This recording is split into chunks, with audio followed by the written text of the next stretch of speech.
꿈꾸는 새벽, 기도의 문을 열자, 그런 제목으로 하나님의 말씀을 전하겠습니다. 어떤 한 분을 소개하겠습니다. 여러분이 잘 알고 있는 분일 수 있습니다.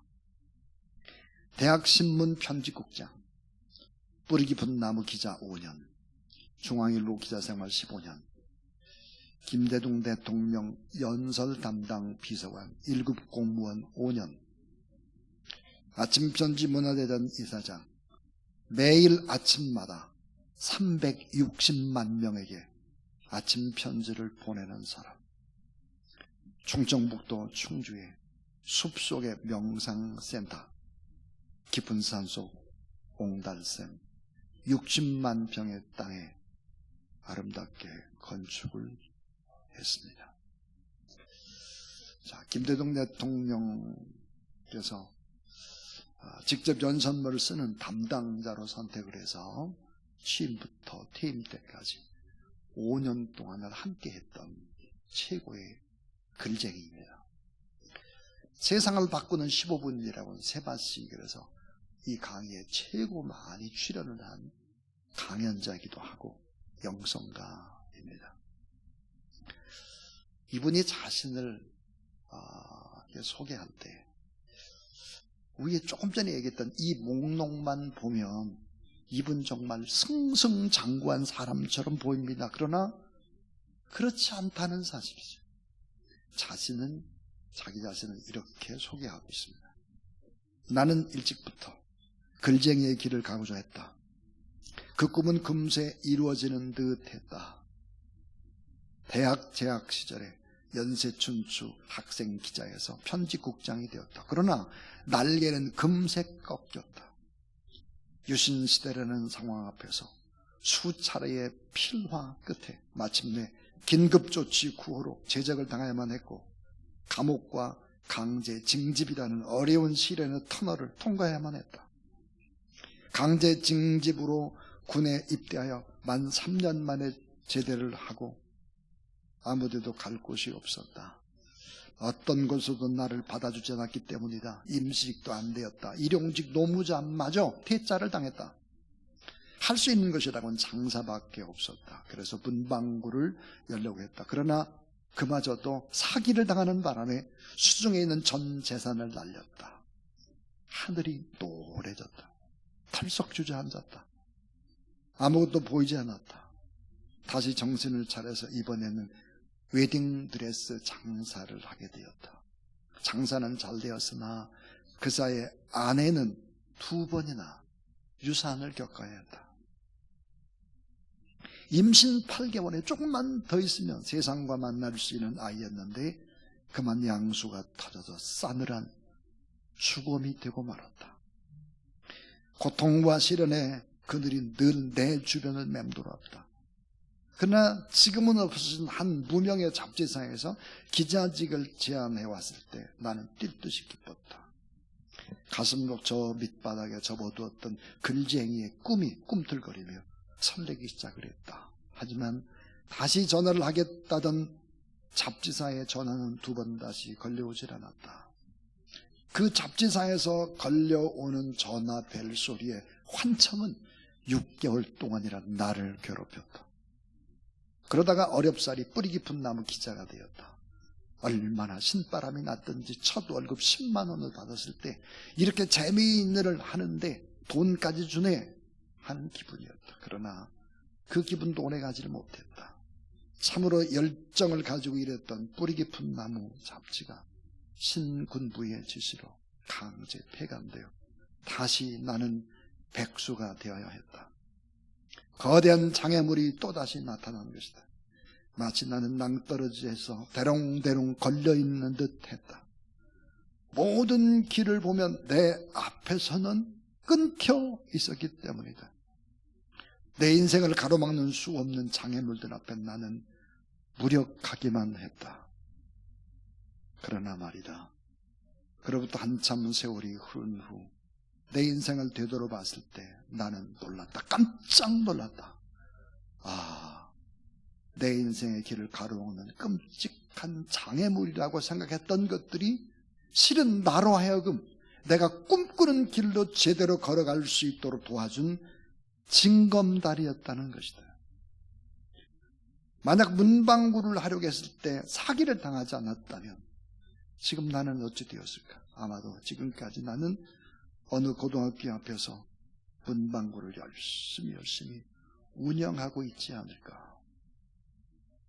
아내가 유산을 하지 않아서 웨딩드레스 장사를 계속했다면 지금도 서울 아현동 고객길에서 웨딩드레스 장사에 흠뻑 빠져 나날이 장사꾼이 되었을지도 모른다. 뿌리 깊은 나무가 폐간되지 않았다면 지금쯤 그 회사의 임원이 되어 있지 않을까? 좌절과 고통의 장애물이 없었다면 분명 오늘의 고도원의 아침 편지가 탄생되지 않았을 것이다. 유명한 철학자의 말이 생각이 난다. 왜 살아야 하는지 그 이유를 아는 사람은 어떠한 환경도 견딜 수 있다. 꿈을 가진 사람은 어떠한 상황도 견뎌낼 수 있다.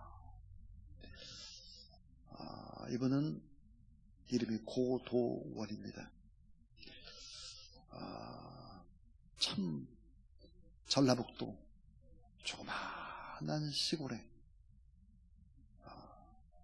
목사님이 작은 개척교회 목사님이었습니다. 아버지가 개척교회 목사의 아들 고도원, 주사랑교회가 교회를 개척했던 곳이 잠실본동입니다. 잠실본동 먹자골목에서 교회를 개척했을 때 음식 장사를 하고 있었습니다. 그래서 종종 찾아갔죠. 우리 목회자들과 함께. 그분은 음식 장사를 하면서 그 남는 돈을 신학생들을 키우는데 장학금으로 주고 있었습니다. 이 고도원이라고 하는 이분은 저의 재수씨의 고모부입니다. 그래서 잘 압니다. 사랑하는 여러분, 정말로 꿈을 가진 사람, 이 장애물이 꿈으로 가는 길을 막는 것이 아니라 오히려 징검다리가 돼서 더 잘 되는 길로 인도해 주신다. 그런데 여러분, 이 징검다리가 되기 위해서는 딱 해야 되는 것이 있습니다. 그게 뭘까요? 하나님 앞에 간절히 기도해야 한다는 거예요. 말씀을 붙잡고 기도하고 예배하면서 동시에 어렵고 힘들어도 더 어려운 사람들을 위해서 나누고 베풀고 늘 어려워도 섬기는 자리에 있는 거죠. 그러면 하나님이 사용할 수밖에 없어요. 점점 높아져가요. 지금은 충주에 가게 되면 60만 평의 땅 위에 너무나 아름다운 명상센터, 그곳에 많은 사람들이 오고 가고 있고 매일 아침 360만 명에게 글이 나눠지고 있습니다. 수 없는 책을 만들어냈죠. 제 책상 위에도 그분이 쓴 책이 수북합니다. 사랑하는 여러분, 절망적인 상황을 만났을 때 그 꿈이 다 사라지는 것 같을 때 하나님 앞에 예배로 승부수를 띄우고 하나님 앞에 간절히 기도해 보십시오. 그리고 정말로 어려워도 작은 자를 섬기는 일에 주의 말씀대로 한번 살아보십시오. 그렇게 되면 인생은 달라진다라고 하는 것이죠. 자, 하늘과 땅의 모든 권세를 가진 예수 그리스도께서 이 땅에 오셔서 어떻게 하셨을까? 모든 힘을 가지신 그분이 마가복음 1장 35절에 새벽 오히려 미명에 예수께서 일어나 나가 따라하세요. 한적한 곳에서 거기서 기도하시더니 하나님의 아들 예수 그리스도가 한적한 곳에서 기도했습니다. 그분의 인생은 맨 마지막 십자가 상에서도 7마디가 기도입니다. 기도로 승부수를 띄우라는 거예요. 기도로. 인생은 다 어려운 것입니다. 인생은 다 전쟁입니다. 인생은 다 누구에게나 광야입니다. 인생은 다 장애물 경주죠. 전투예요. 누구나 다 그렇습니다. 쉽게 인생을 살아내는 사람 아무도 없죠. 어떻게 살아내야 될까? 오늘 2025년도 우리가 어떻게 살아야 되겠습니까? 세 가지 얘기하려고 합니다. 그 첫 번째가 기도하면 고난을 축복으로 바꿔주십니다 하는 거예요. 자, 기도하면 고난을 축복으로 바꿔주십니다. 얼마나 여러분이 잘하는 얘기입니까? 기도하면 고난을 축복으로 바꿔주십니다. 이 기도는 고난의 껍질이 벗겨지고 축복의 알맹이가 나오기 시작을 하죠. 고통, 역경, 두려움이 이 껍질을 벗겨내면 황금색 찬란한 축복의 열매가 나타납니다. 근데 왜 하나님은 이 축복을 항상 고난 속에 감춰놓고 계실까 하는 거예요. 너무 중요한 얘기. 이거는 여러분 잘 아는 그런 얘기지만 꼭 기억해야 될 이야기가 있습니다. 그건 뭘까요? 고난을 통해서 우리가 복받을 그릇을 준비시키는 하나님의 그릇, 마음의 그릇, 인격의 그릇, 영성의 그릇. 여러분, 그릇이 지저분해요. 그릇이 깨졌어요. 어떻게 되겠어요? 일시적으로 축복의 기름 부음이 있다 할지라도 다 빠져나가는 것입니다. 오히려 옆에 사람들에게 더 많은 피해를 주는 거죠. 고난을 통해서 복받을 그릇을 준비하시는 하나님의 섭리.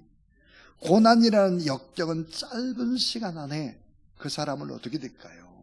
성숙시키는 겁니다. 그러니까 하나님이 특별한 은혜를 주시는 사람에게 뭐예요? 고난을 막 주는 거예요. 왜? 그 고난을 이겨내야 성숙하고 고난을 이겨내야 더 큰 믿음의 그릇이 되기 때문에 때로는 질병을 주기도 하고 사건 사고를 주기도 하고 교통사고를 만나기도 하고 물질의 어려움이 있기도 하고 이런 어려움을 기도로 이겨내는 여러분 되길 주의 이름으로 축원합니다. 그래야 승리하는 거예요. 그래야. 기도는 고난 속에 있는 축복을 풀어내는 하나님의 방법이에요. 실패의 모습 속에 숨어있는 축복, 배신의 아픔 속에 숨어있는 축복, 질병의 모습 속에 숨어있는 축복, 죄악의 고통 속에 어둠의 흑암 속에도 다 뭐가 있을까요? 우리가 기도하게 되면 이 과정을 통과하면서 결국은 점점점 커지는 거예요. 여러분 구약 성경에 보면 사무엘상에 한나라는 여인이 나옵니다. 자, 아이를 낳을 수 없어요. 불임과 분인나라고 하는 여인 속에서 당해야 하는 이 고난 속에서 결국은 이 고난, 기도하는 이 여인에게 사무엘이라는 축복을 숨겨두고 기도할 때까지 기다리셨죠. 자, 구약성경에 요셉이라는 사람, 종살이와 옥살이라는 고난 속에 이스라엘 백성들을 애굽 땅에서 살려내는 그 일을 위해서 애굽의 국무총리, 이 애국의 국무총리가 되는 축복을 감추어 놓았습니다. 기도할 때 하나님은 모든 고난과 악을 모두 다 선으로 바꿔주실 수 있는 분이라는 사실을 믿으시기를 바랍니다. 그래서 성경은 이렇게 말해요. 고난당하는 자가 있느냐? 따라하세요. 저는 기도할 것이요. 예. 여러분에게 50대 20의 법칙 하나를 설명하려고 합니다. 50대 20의 법칙. 이렇게 얘기하면 뭐 거창한 것 같죠? 거창한 게 아니고요. 창세기 50장 20절이라 그 말이에요. 네. 창세기 50장 20절. 전 50대 20의 법칙이라고 생각을 합니다. 읽어볼게요. 당신들은 나를 해하려 하였으나 하나님은 그것을 따라하세요. 선으로 바꾸사. 자, 오늘같이 만민의 생명을 구원하게 하시려 하셨나니 이것입니다. 당신들은 나를 죽이려고 했습니다. 나를 팔았습니다. 노예로. 우물에다 빠뜨려 죽이려고 하고 애굽의 노예로 팔아버렸습니다. 그런데 하나님은 그것을 선으로 바꾸사 오늘과 같이 만민의 생명, 많은 이스라엘 백성들을 구원하려고 저를 준비시킨 것입니다. 자, 여러분 기도할 때 하나님 모든 고난도, 모든 악도, 모든 실패도, 모든 문제들도 다 기도하면 선으로 바꿀 수 있다는 사실을 믿으시기를 바랍니다. 기도할 때 장애물이 아니라 오히려 징검다리가 되도록 하나님이 그렇게 하신다. 기도하면 축복으로 바꿔지고, 기도하게 되면 뭐예요? 이겨낼 수 있는 힘을 하나님이 반드시 주신다. 이 첫 번째예요. 두 번째예요. 자, 따라서 기도하면 귀하게 여김을 받습니다. 예. 기도하는 사람이 존귀한 자가 된다 그랬어요. 존귀한 자. 우리 2025년도 영시 신년 첫 시간에 여러분에게 드렸던 말씀, 성경에 나오는 야베스. 야베스의 뜻이 무엇입니까? 고통입니다. 바짝 말랐다, 핍절하다, 그런 뜻이죠. 어머니가 그렇게 이름을 지었어요. 왜 그렇게 지었을까요? 야베스의 출생 환경이 좋지 않았다는 거예요. 너무너무 힘든 상황이었다는 거죠. 자, 그런데 야베스를 두고 뭐라고 말했느냐? 존귀한 사람이다. 그래서 존귀한 사람. 열왕기상 1장부터 9장까지의 족보에 사람의 이름들이 쫙 나옵니다. 몇 명이나 나올까? 한 600명 나옵니다. 한 600명 나오는 인물 가운데 핀수도로 쫙 뽑았죠. 누구를? 야베스를. 그리고 뭐라고 말했냐? 야베스의 이름 앞에 따라하세요. 그가 형제들보다 존귀하다. 자, 여러분, 존귀하다. 그가 형제들보다 존귀하다. 이 존귀라고 하는 히브리어의 단어에 보면 뭐라고, 존귀가 뭘 얘기하고 있나, 이런 의미예요. 자, 하나가 뭐냐? 성공. 그 다음 부자. 또 하나 존경이에요. 이 세 가지를 다 합쳐놓은 게 뭐예요? 존귀예요. 존귀. 자, 야베스는 그 형제들보다 존귀한 자다. 성공했고 부자가 됐고 많은 사람들도 존경을 받았다 그 말이에요. 여러분, 이렇게 존귀한 자가 되시기를 축복합니다. 그런데 역대상 4장 10절의 마지막 구절을 보면 이렇게 말했어요. 야베스에 대해서 이렇게 말했어요. 하나님이 그가 구하는 것을, 하나님이 그가 기도하는 그것을 허락하셨더라 했습니다. 여러분이 기도하는 것 하나님이 반드시 허락해 줄 줄로 저는 믿습니다. 시편 91편 15절 말씀에 그가 내게 간구하리니 내가 그에게 응답하리라 그랬습니다. 그들이 환난 당할 때 내가 그와 함께하여 그를 건지고 영화롭게 하리라 그랬습니다. 승리하고 기도하면 귀중히 여김을 받고 존귀한 자가 된다 하는 것입니다. 자, 말씀을 붙잡고 우리가 하나님 앞에 깨어있어 기도하는 것이 이토록 중요하다 하는 것입니다. 자, 이제 마지막 세 번째 또 귀한 하나님의 말씀인데, 이게 뭘까? 기도하면 문제를 위에서 아래로 내려다보게 됩니다 하는 거예요. 자, 기도는 우리의 수준을 어때요? 끌어올려주세요. 어디로? 하나님과 같이 대화하는 자리로 끌어올려 주시죠.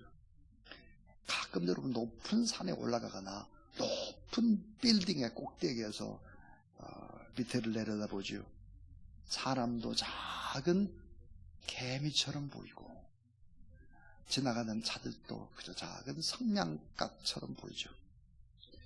자, 그러면서 이런 생각을 합니다. 높은 데 있으면서 왜 저 밑에서 아웅다웅하고 지지고 볶고 원망하고 비판하고 분노하고 왜 그렇게 인생을 사나?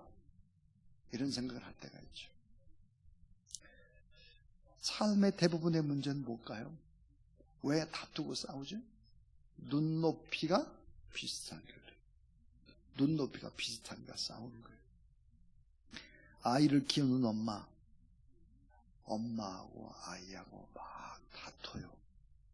눈높이가 비슷해서 그렇습니다. 교회 안에도 마찬가지.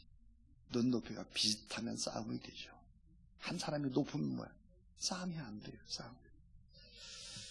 자, 여러분, 예수님은 인기 절정에 있을 때 기도를 하십니다.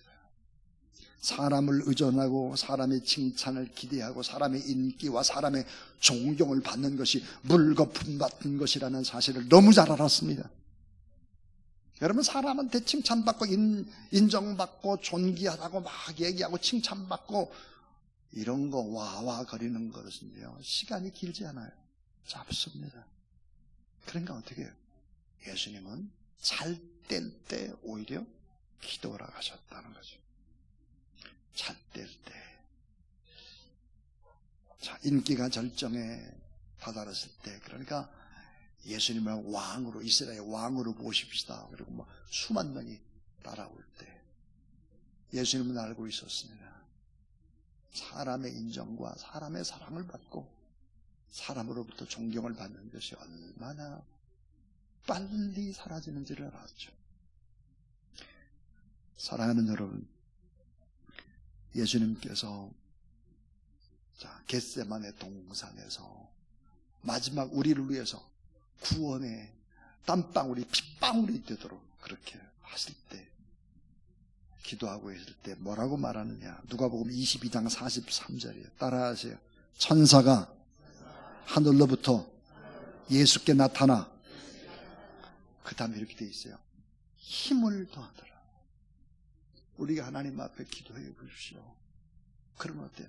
하나님이 힘을 더하여서 우리의 수준을 끌어올려주는 것이 위에서 하나님의 수준으로 끌어올리시는 하나님, 예수 그리스도의 수준으로 사랑과 긍휼을 주시는 하나님. 그래서 기도하게 되면 열정의 수준이 높아지죠. 비전의 수준이 높아지죠. 기도하게 되면 인격의 수준이 높아져요. 그러니까 문제보다 더 크신 하나님을 가까이 하기 때문에 문제를 위에서부터 내려다보게 되는 거예요. 참 중요한 얘기죠. 저는 나라와 민족을 위해서 기도하면서 참 많은 한숨과 고통과 답답함이 저에게 있었습니다. 그런데 하나님 저에게 이렇게 큰 그림을 보여주셨어요. 큰 그림. 그게 뭘까? 1960년, 70년대 우리나라는 어땠을까? 자, 79년, 80년대 우리나라는 어땠을까? 그 다음에 우리나라는 어땠을까? 큰 흐름들을 보면서 하나님께서 저에게 주셨던 마음이 있어요. 그게 어떤 마음일까? 큰 흐름으로 이 나라의 역사를 보니까 이번에도 하나님이 복되게 이 나라의 민족을 인도해 주실 줄로 믿습니다. 그런 확신을 하나님이 저에게 주셨어요. 큰 흐름을 봐라. 위에서 봐라. 10년 단위로 끊어서 봐라. 좋아질 것이다. 단 조건이 우리가 하나님 앞에 간절히 기도하는 사람들이 있으며 이 역사도 하나의 징검다리처럼 지나가게 되고 높은 곳으로 하나님이 우리를 반드시 이끌어 줄 줄로 믿습니다. 이런 믿음을 가져야 합니다. 수심이 얕은 바다에서 배가 암초에 걸리면 밀어도 움직이지를 못합니다. 그런데 밀물이 들어와서 물이 높아지면 자연스럽게 암초 위를 지날 수 있죠. 우리가 하나님 앞에 그렇습니다. 믿음의 사람들이 중심을 잡고 여호와 하나님을 경외하고 믿음으로 우리가 기도하며 나아갈 때 하나님께서는 성령의 밀물을 보내주셔서 물이 높아지고 대한민국 배가 높아지고 암초들 위를 지나게 될 줄로 믿습니다. 마태복음 14장 23절에 보니까 무리를 보내신 후에 기도하러 따로 산에 올라가시니라. 저분에 거기 혼자 계시더니 그랬습니다. 우리 주님 늘 언제나 잘 나간다고 할 때 더 조용히 기도하셨고, 그리고 최고로 고통스러운 자리 십자가의 자리에서도 기도하셨습니다. 사랑하는 여러분, 마지막 십자가상의 7마디는 모두 다 기도입니다. 그 7마디는 예수 그리스도의 사역의 압축, 농축을 보여주는 것입니다. 그런데 그분은 오늘 또 하나님 보좌 우편에서 지금 우리가 예배드리는 모습을 보시고 우리의 상황을 아시고 우리의 간절한 중보 기도를 듣고 계신 분이라는 사실을 믿으시기를 바랍니다. 그분은 오늘 또 싸우십니다. 뭘로 싸울까요? 기도로. 사탄과의 싸움, 세상 권세와의 싸움, 나 자신과의 싸움, 이런 싸움에서 반드시 우리가 이길 수 있도록 우리를 돕고 계신다 하는 것입니다. 저는 2025년도 특별 새벽 부흥회를 준비를 하면서 성경에서 배우는 분명한 구원의 길, 구원의 서정, 황금 사슬이라고 그랬는데, 골든 체인, 이 골든 체인, 황금 사슬, 이것이 이제 원래 10단계입니다. 10단계인데 제가 아까 2단계를 더 붙였다고 그랬습니다. 자, 여러분 잘 한번 생각해 보세요. 자, 첫 번째 단계가 뭘까? 그러면 우리를 선택하신 거예요. 하나님이 나를 선택하셨다, 나를 예정하셨다는 이 놀라운 진리를 믿게 되면 우리 인생이 달라집니다. 내가 하나님 앞에 선택받고 내가 하나님 앞에 예정받은 사람이라고 하는 이런 확신들을 갖기 시작을 하면 내가 별 볼 일 없는 사람이 내가 아니에요. 이렇게 출발을 하면 이게 구원의 출발입니다. 또 하나, 하나님이 그 예정하고 선택한 나를 어느 날 부르세요. 소명에 나를 불러주셨다. 그리고 중생, 내가 다시 태어나는 게 거듭났어요. 이 거듭나고 보니까 내가 하나님 앞에 잘못된 부분들이 생각이 나요. 그래서 회심하는 거죠. 회개해요. 그리고 하나님이 우리에게 믿음을 주시죠.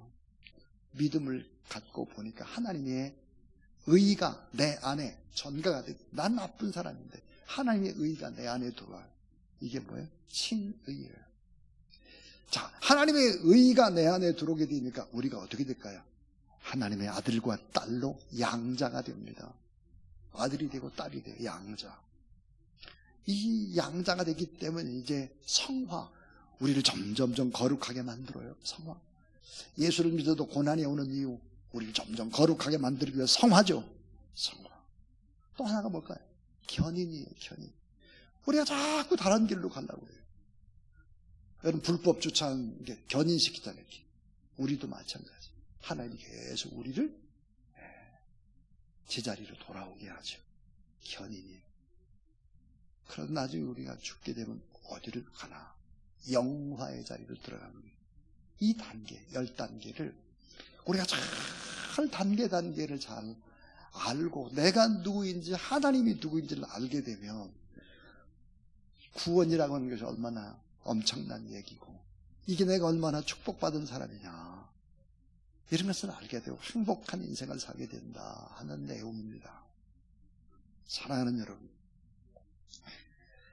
새벽에 일어나기도 때로는 힘이 들고 더군다나 독감도 있고 이런 악조건이라 할지라도 하나님 앞에 여러분 새벽에 또 기도를 하시고 기도하러 나오시고, 또 어려우면 유튜브로 꼭 참여하시면 참 좋겠고요. 이걸 다 프린트물로 다 여러분에게 내드리려고 합니다. 그래서 2025년도에는 정말 특별한 출발이 될 수 있도록 그렇게 말씀을 붙잡고 기도하는 이런 부흥의 시간 될 수 있기를 주의 이름으로 축원합니다.